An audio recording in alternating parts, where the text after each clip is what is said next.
नमस्कार दोस्तों, मैं आपका दोस्त एडवोकेट राकेश शर्मा। अपने कैंडिडेट को जाने आने वाले इलेक्शंस में इस प्रोग्राम के तहत मैं आज आपकी मुलाकात कराऊंगा एडवोकेट भारत भूषण भारद्वाज जी से, BBB ट्रिपल बी।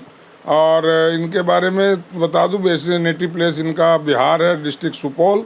और ये बॉर्न एंड बॉटअप वैसे दिल्ली में हुए हैं, क्योंकि इन्होंने राजधानी कॉलेज दिल्ली यूनिवर्सिटी से अपना ग्रेजुएशन किया और उसके बाद MD यूनिवर्सिटी रोहतक से इन्होंने अपना LLB 2013 में किया। तब से लेकर के ये 30 जारी में इन्होंने अपनी कर्म भूमि इन्होंने चुना और पहला इलेक्शन लड़ रहे हैं। बहुत ही जुझारू व्यक्तित्व के धनी आपको देखने को मिलेंगे।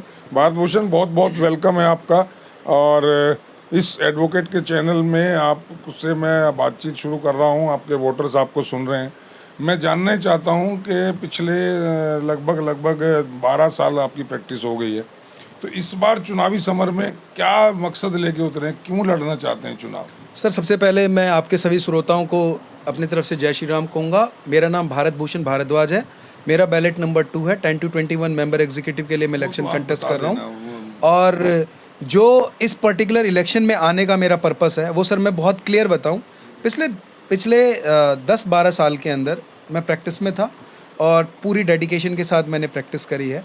जब अब की बार दिल्ली हाई कोर्ट ने कथाकथित रूप से हो रहे बार इलेक्शंस को, जो कि एक पॉलिटिकल एजेंडा टाइप में बन गया था, क्योंकि जहाँ तक मुझे लगता था, जो मैंने बार एसोसिएशन के इलेक्शंस को देखा था, 30 हज़ारी कोर्ट के वकील या रोहिणी कोर्ट के वकील या साकेत कोर्ट के वकील या पटियाला हाउस कोर्ट के वकील, जैसे 30 हज़ारी कोर्ट में इलेक्शन होता था तो कुछ गिनी चुनी टीम्स हुआ करती थी। वो पटियाला हाउस से, साकेत से, कड़कड़डूमा से, रोहिणी से आते थे और 30 हज़ारी के इलेक्शन के इन्फ्लुएंस करते थे।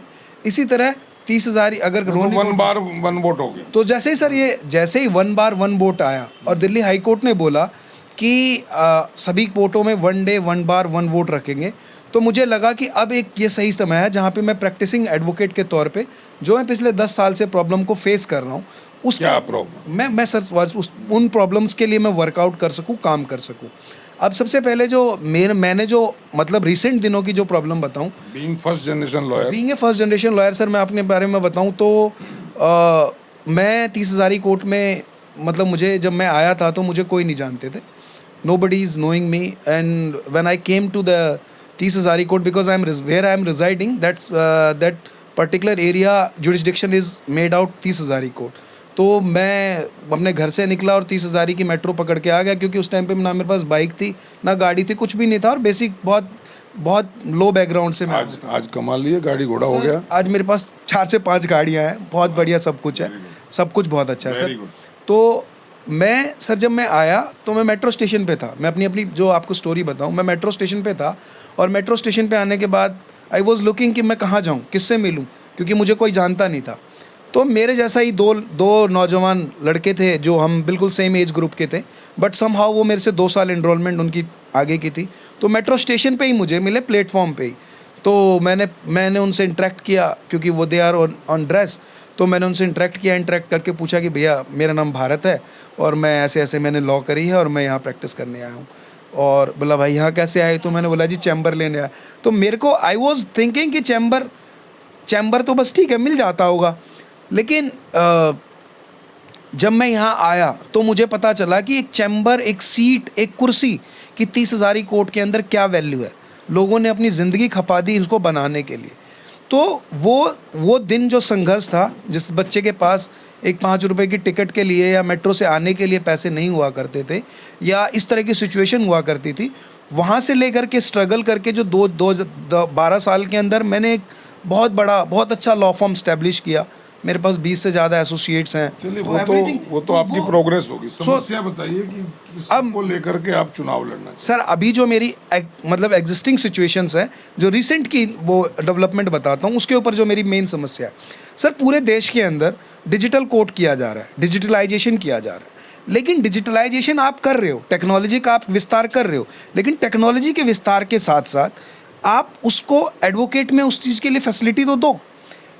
मेरा जो पहला एजेंडा है, जो मैंने प्रॉब्लम फेस करी और उसको मैंने एजेंडे के रूप में अपने लिए लिया है, कि अगर सर मैं इलेक्शन जीतता हूँ और अपने इलेक्शन जीत करके GVM में जाता हूँ, पहली मीटिंग होती है, तो मेरा सबसे पहले प्रायोरिटी है सर कि जो जितने भी डिजिटल फाइलिंग्स हैं, क्योंकि सर मैं being a youngster, being a young advocate, मैं टेक्नोलॉजी से थोड़ा फ्रेंडली हूँ। मेरे साथ के जो मेरे 2012 से या 15 से बाद के जो एडवोकेट्स हैं वो टेक्नोलॉजी में फ्रेंडली हैं, लेकिन जो पुराने एडवोकेट्स हैं वो टेक्नोलॉजी में फ्रेंडली नहीं है। हमारी उम्र के लड़के बिल्कुल नहीं। बिल्कुल आपके उम्र के सर लड़के बिल्कुल भी फ्रेंडली नहीं है, लेकिन आप सर उन लड़कों से हट करके बहुत अच्छे फ्रेंडली हो रखे हो। तो सर मैं उनके लिए मैं ये सोचता हूँ कि एक फाइलिंग करना, ड्राफ्टिंग सर आपसे अच्छा कोई नहीं कर सकता, आपका एक्सपीरियंस है, लेकिन आप उसको फाइलिंग करने के लिए OCR में कन्वर्ट करना, बुक मार्किंग करना, फिर फाइल करना, फिर जनरेट करना, ये एक बहुत बड़ा टास्क हो गया है। कई एडवोकेट्स जो मैंने सीनियरों से बात करी तो उनके लिए ये बहुत बड़ी प्रॉब्लम हो गई है। तो अगर सर मैं जीत के आता हूँ तो मेरी पहली रिक्वायरमेंट और पहली डिमांड जो अपने सीनियर्स बार के एग्जीक्यूटिव कमेटी से पहली मीटिंग में रहेगी वो ये रहेगी कि कम से कम 20 बंदों की एक टीम बनाई जाए, जो बार जिस तरह से सफाई कर्मचारियों को पैसा दे रहे हैं उसी तरह से 10-15 हज़ार 20 हज़ार में हमारे को वेल ट्रेंड बच्चे मिल जाएंगे जो बार ऑफिस से फाइलिंग जो वकील साहब खुद करा सकते हैं, वो जो यंगस्टर खुद करा सकते हैं वो खुद करा ले सर। और अगर जो यंगस्टर खुद नहीं करा सकते वो अपने बार ऑफिस में जाए, वो उनका काम है, फाइल फिजिकल फाइल तैयार करके दे दे, बुक मार्किंग कर दे और फाइल करके उनको डायरी नंबर दे दे। दूसरी सर इसी वो सब्सिक्वेंट में अगर मैं जोड़ूं तो मैंने एक चीज़ और फेस किया है कि सर आप या मतलब बहुत सारे ऐसे एडवोकेट्स हैं जो तैयार करके बाहर से करवा रहे हैं सर, भाई किसी कंप्यूटर वाले से करवा रहे हैं, किसी और से करा रहे हैं, तो सर उसका ना कोई रेट फिक्स नहीं कर रखा है। तो मैं अगर बाहर में आऊँगा तो सर पहली GBM के अंदर मैं ये डिस्कशन करूँगा कि there should be a rate price list for the everything, like if we are going to file any case then we should aware about that कि this is the cost of the filing of this particular things, और उस rate से फालतू कोई भी बाहर के अंदर एटलीस्ट 30,000 प्रमाइसेस में कोई पैसा फालतू ना ले सके। तो ये सर मेरा पहला एजेंडा है। दूसरा मैंने एक चीज़ सर नोट किया है कि जो एडवोकेट्स, मैं क्योंकि प्रैक्टिसिंग एडवोकेट हूँ सर, मैं टचवुड मेरे 10-12 मैटर लगे रहते हैं रोज़ के, और मेरे जैसे बहुत सारे एडवोकेट हैं जिनके मिनिमम 3 से 4-5 मैटर दिन में लगते हैं। सर हम एडवोकेट हैं, हम कोई सुपरमैन तो है नहीं, तो सर हमें जज साहब सुपरमैन क्यों समझ रहे हैं? अगर सर आइटम नंबर 1 to 30 है, आइटम नंबर हर जुडिशियल ऑफिसर के पास 1 से 30 या 1 से 40 मैटर्स हैं, तो उसमें सर हाउ इट पॉसिबल कि 30,000 की, अगर मैं सिर्फ 30,000 की बात कर लूँ, बिकॉज सर दिल्ली के अंदर सारे एडवोकेट्स हर डिस्ट्रिक्ट कोर्ट में काम कर रहे हैं, तो अगर मैं सिर्फ 30,000 की भी बात करूं, भाई मैं रोनी में भी जाता हूं, 30,000 भी जाता हूं, साकेत भी जाता हूं, पटियाला हाउस भी, हाई कोर्ट भी, सुप्रीम कोर्ट भी, तो it is whether it is possible for me कि I can appear everywhere on the same time at about 10 AM? No sir, that is not possible because neither am any superman nor any have the magic and anything. तो sir मेरा जो पहली वो है कि sir जितने भी practising advocate हैं, उस प्रैक्टिसिंग एडवोकेट्स के साथ जो सबसे मेजर प्रॉब्लम है कि जैसे 30,000 में ही 3 अलग अलग वो बने हुए, कमर्शियल बिल्डिंग अलग बना रखी है, 138 की बिल्डिंग अलग बना रखी है और अपनी मेन बिल्डिंग अलग बना रखी है, तो क्या सर पॉसिबल है कि हम नहीं जा सकते? तो मेरी सर पहली GBM जब होगी और DJ साहब के साथ जैसे मीटिंग होती है, तो मैं ये उनसे रिक्वेस्ट करूँगा और मैं अपने पूरे बार कमेटी से रिक्वेस्ट करूँगा कि इसके लिए प्रेशर किया जाए कि 12 बजे से पहले किसी भी केस में if there is no any unavoidable circumstances where the adverse order can be passed, उससे पहले कोई भी एडवर्स ऑर्डर ना हो। और अगर बार DJ साहब के द्वारा अगर लेटर जुडिशियल ऑफिसर को इशू किया जाता है, उसके बाद भी अगर कोई जुडिशियल ऑफिसर 12 बजे से पहले किसी भी एडवोकेट के किसी भी मैटर के अंदर कोई नेगेटिव ऑर्डर करता है या कोई एडवर्स ऑर्डर करता है, तो उसके लिए सर रिटर्न कंप्लेन या रिटर्न डिपार्टमेंटल इंक्वायरी या कंप्लेन जो भी हो सकती है वो मैं कराऊंगा। ये मेरी सेकेंड, क्योंकि ये प्रैक्टिकल चीज़ें जो हम प्रॉब्लम फेस कर रहे हैं, so that is the second agenda mine. इसी तरह के सर मेरे और भी बहुत सारे एजेंडा हैं सर। एक यंगस्टर एडवोकेट, मेरे जैसा एडवोकेट, क्योंकि मैं 2012 में मैंने स्टार्ट किया और आज 12 साल की स्ट्रगल के बाद जब मुझे लगा कि now I am the establish और I can, this is the time where I have to pay back to the my community, और जो यंगस्टर आ रहे हैं उनके लिए मैं एक वे आउट तैयार कर सकूँ। सर मैंने खुद के लेवल पे एक बहुत बड़ा इनिशिएटिव लिया। मैंने अपना advocatebharatbhushan.com करके एक वेबसाइट बना रखा है। उस वेबसाइट पे सर मैंने जो भी सर हम प्रैक्टिसिंग एडवोकेट हैं जो डिस्ट्रिक्ट कोर्ट में एक्चुअल में प्रैक्टिस करते हैं, उसके पास मैंने 30-35 केसों का गुलदस्ता देखा है। भाई मैट्रिमोनियल में 5-7 केस, 138 में 3 केस, क्रिमिनल में 7-8 केस सर, तो 35 केस का गुलदस्ता है सर। तो उस 35 केस की ड्राफ्टिंग अगर हम यंगस्टर बच्चों को 35 केस की ड्राफ्टिंग का टेम्पलेट बना करके उनको ऑफिशियल वेबसाइट पे अपना डाल दिया जाए कि किसी भी बच्चे को कोई भी प्रॉब्लम है, किसी बच्चे को पास कोई केस बाहर के लेवल पे चाहते हैं आप एग्जीक्यूटिव बॉडी करे इस काम को? एग्जीक्यूटिव बैठ सर हमारे खुद के वेबसाइट पे होनी चाहिए। अगर सर हमारे वेबसाइट पे 35 तरह की ड्राफ्टिंग वेबसाइट पे है, मेरे पास एक नया बच्चा, कोई नया समझ बच्चा गया। तो आप चाहते हैं कि जो ड्राफ्टिंग है, जो उसका जो स्ट्रक्चर है, वो आप उसमें डाल दें, डाल दे चलिए, ताकि यंगस्टर बच्चों ठीक को है, उसकी मदद मिल सके सर। ये आप यंगस्टर्स के बारे में सोचें। Sir this is the thirdly sir, fourthly sir जो मेरा मेन एजेंडा है कि 30,000 के अंदर सर 4-5 चीज़ों की बड़ी इंपॉर्टेंट प्रॉब्लम हो रही है, कुत्तों की और बंदर की सर। मैं पार्किंग और ये टॉयलेट वायलेट पे नहीं जाऊंगा क्योंकि ये सारे बड़े लीडर्स जो भी हैं वो बोल रहे हैं that is the huge work and whether they are going to do और not that will be decided in the future, but if I will come in the bar then I will definitely push them and I will put everything in the public domain so that ki public can know that ki what is the going on and what is the progress of their promises what they have made, and whatever the promise I am going to made in the entire process of the elections, that I am going to fulfill 100% and that my 100% commitment. Sir जो कुत्ते और बंदरों की समस्या है sir, इस बार executive committee जो हमारी एग्जिस्टिंग एग्जीक्यूटिव है उन्होंने भी कुत्तों को और बंदरों को पकड़ने की कोशिश करी, लेकिन कुछ एडवोकेट साथी जो कि किसी पर्टिकुलर रिलीजन से जोड़ करके जानवरों को देखते हैं, जो मैं भी देखता हूँ, मैं भी धार्मिक प्रवृत्ति का इंसान हूँ, मैं भी पूजा पाठ में विश्वास करता हूँ और मैं भी उन चीज़ों को देखता हूँ, लेकिन सर हमें जानवरों में और इंसानों में सामंजस्य तो बिठाना पड़ेगा सर। तो जो भी एडवोकेट साथी, जैसे कि पिछली बार बंदर को पकड़े गए थे फिर छुड़वा दिए गए, मैं उनसे मतलब पर्सनली जाऊंगा, उनको कन्विंस करूंगा कि sir we have to create the our zone. भाई बंदर हमारे से ज़्यादा 30,000 से ज़्यादा जंगल में खुश रह सकते हैं, तो हम उनको जंगल में भेजते हैं, उनको वहाँ पे बेटर फैसिलिटी मिलेगी रादर देन दिस। तो इस तरह की सर जो मुहिम है जिससे सर बहुत सारी प्रॉब्लम्स हो रही है, आए दिन मैं सुनता हूँ कि किसी वकील आप बंदरों को यहाँ से हटाने का एक मैं बार के मेंबर्स जो भी हैं उनके साथ बैठ करके एक फुल प्लान करके बंदरों को हटाने की कोशिश करेंगे, और अगर एज सच कॉस्टिंग की बात आएगी तो I am the capable sir, I can pay by from my own pocket. मैं अपने पॉकेट से भी बंदरों को हटाने के लिए काम कर सकता हूँ सर।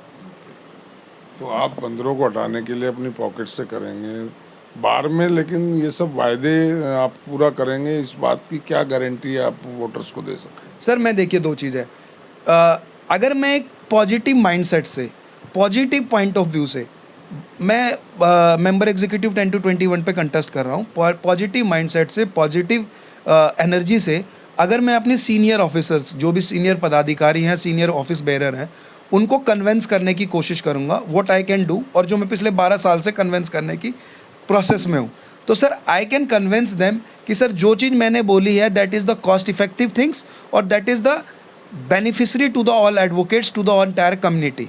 तो मैं उनको सर कन्वेंस करूँगा और आई कैन मेक श्योर कि वो काम हो, और अगर सर वो चीज़ नहीं होता, किसी भी रीज़न से नहीं होता, तो sir being a representative of our association I can put all those things to the public domain. अपने एडवोकेट साथियों के नॉलेज में रखूँगा कि सर आपके जो मैंने प्रोमिसेस की थी उस प्रोमिसेस के लिए मैंने ये स्टेप लिए और मेरे साथ ये चीज़ हो रही है, you all come together because you had also elected all those. जरूरत पड़ी तो एग्जीक्यूटिव बॉडी से लड़ भी जाओगे, पब्लिक डोमेन में डालने का मतलब यही है कि आप उनके खिलाफ थे? नहीं सर, मैं पब्लिक डोमेन में डालने का मतलब उनके खिलाफ नहीं है।